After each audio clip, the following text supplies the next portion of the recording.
आता मी हिरवी मिरचीचा ठेचा बनवत आहे. त्याच्यासाठी हिरवी मिरची घेतली आहे धुवून तुकडे करून. आता ही तवा तापलाय, मी त्याच्यात घालते. मिरची हलवत राहायची.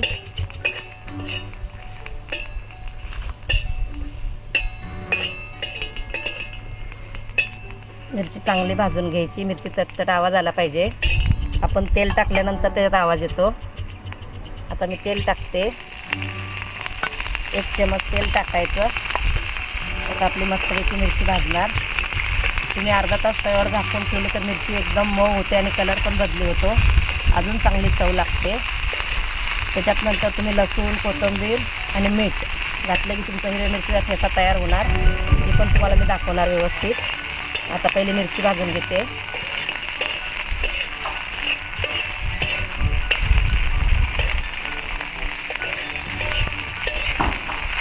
बघा ही आपली मिरची कशी भाजते बघा.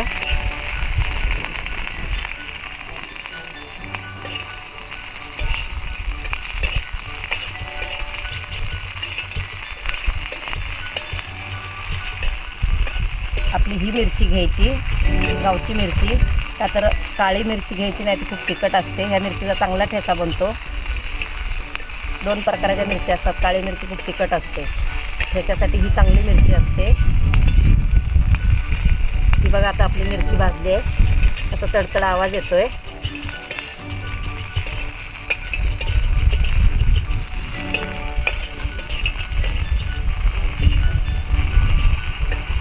तुम्ही लसूण घालचाल जास्ती, कोथिंबीर जास्ती घालचाल तेवढी ठेच्याला चव येणार. आता ही मिरची भाजली आहे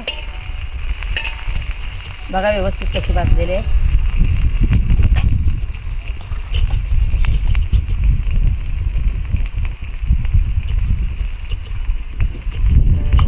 बघा मी ही लसूण टाकते आणि 10-15 मिनटं अशी तव्यावर झाकून ठेवायची. मिरची भाजून झाली आहे. लसूण जेवढा जास्ती वापरताल तेवढे चव लागेल.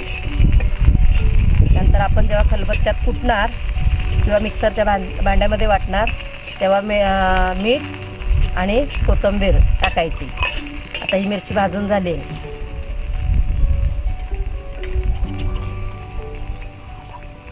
आता आपण खलबत्त्यात वाटणार आहे ही मिरची.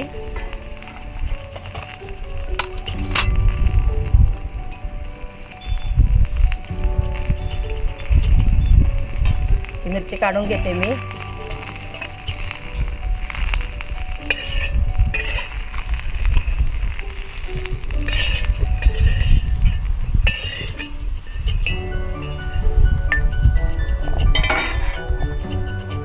खलबत्ता आहे. आपण कायम मिक्सरचं खातो. आता आपण गावी असल्यामुळं खलबत्त्याचा वापर केला आहे. ह्यात मी कोथिंबीर टाकते. कोथिंबीर जेव्हा जास्ती असेल तेवढं चव लागेल. नंतर चवीपुरतं मीठ. तुम्ही हीच मिरचीचा ठेचा दह्याबरोबर, तेलाबरोबर खाऊ शकता, जसं तुम्हाला आवडेल तसं. बाजरीच्या भाकरीबरोबर चवीला चांगलं लागतं.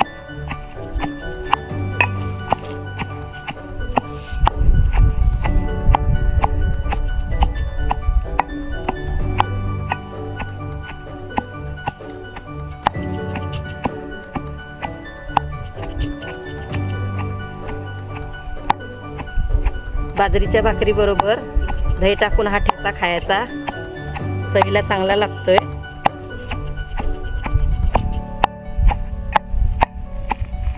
आपण ह्याच्यात काढलेला ठेचा कसा थोडा जाडसर असतो त्यामुळे चवीला लागतो आणि मिक्सरमधला बारीक असतो. थोडा जाडसर ठेवायचा म्हणजे अजून चवीला चांगला लागतो.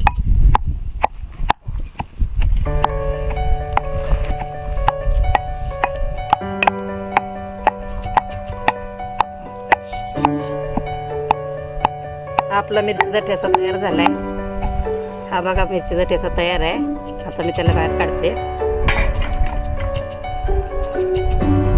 बघा चांगला जाडसर ठेचा असतोय. हा मिरचीचा ठेचा तयार आहे.